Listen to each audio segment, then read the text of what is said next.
In Genesis chapter 6, mankind began to multiply on the earth, and over time, wickedness spread among the people. The sons of God noticed that human women were beautiful and, attracted to them, took them as wives. Seeing this situation, the Lord declared that He would not let human beings live forever, because they were mortal. From that moment on, God limited the lifespan of men to 120 years. At that time, there were also giants on the earth. They appeared when the sons of God had children with human women. These giants became famous and known as heroes of ancient times. Seeing the increasing wickedness and violence among people, the Lord was deeply saddened and regretted having created mankind.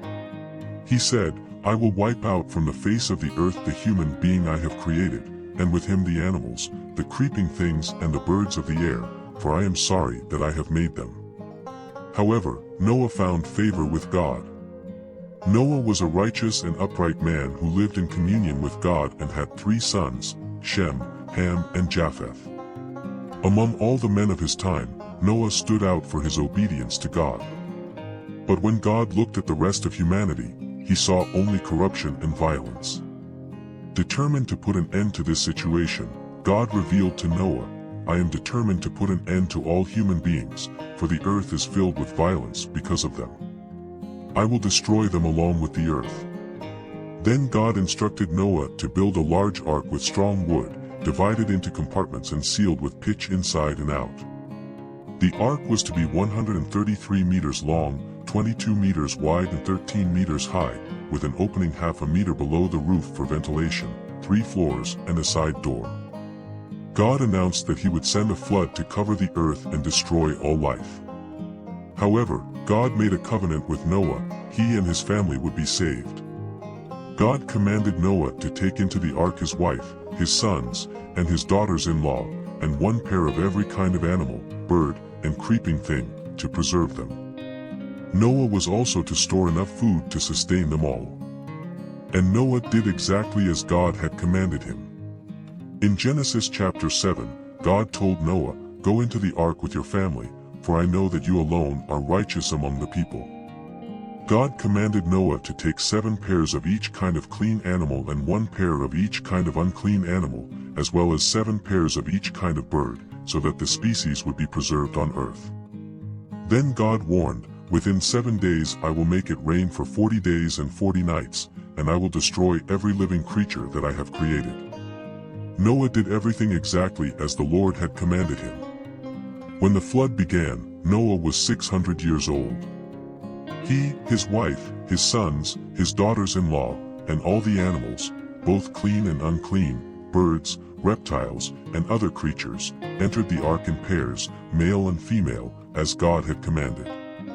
7 days later, the waters of the flood covered the earth. On the 17th day of the 2nd month, the fountains of the great sea burst open, the windows of heaven were opened, and rain fell for 40 days and 40 nights. On that day Noah, his wife, his sons Shem, Ham, and Japheth, and his daughters-in-law entered the ark. All the animals, both domestic and wild, both creeping and flying, went into the ark with Noah, male and female, in pairs, as God had commanded.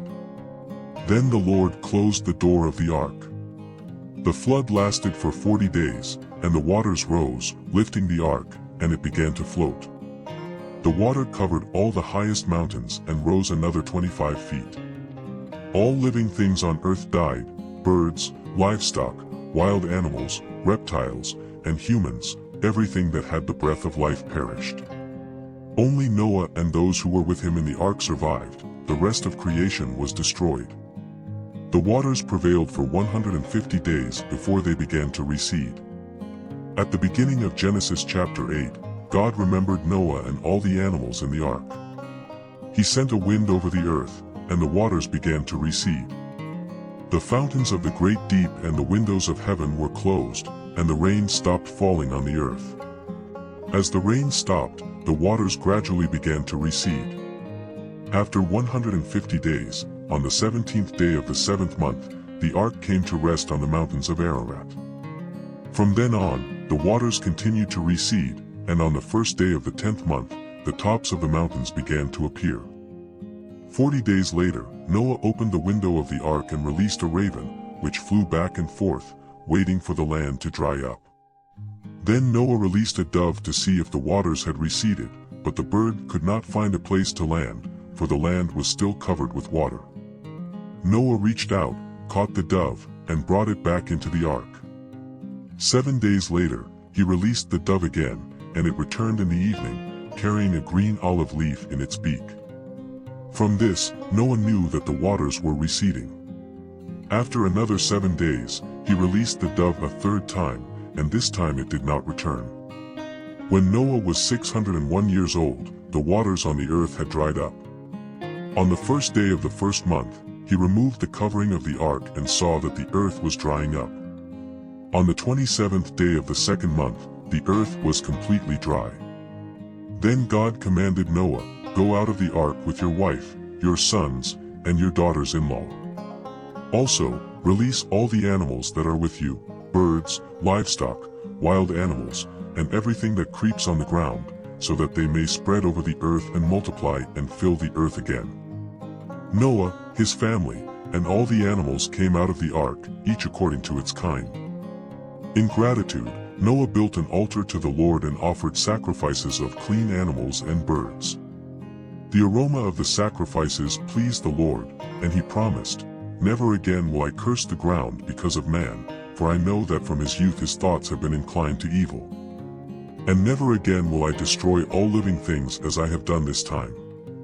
As long as the earth exists, there will be seed time and harvest, cold and heat, summer and winter, day and night.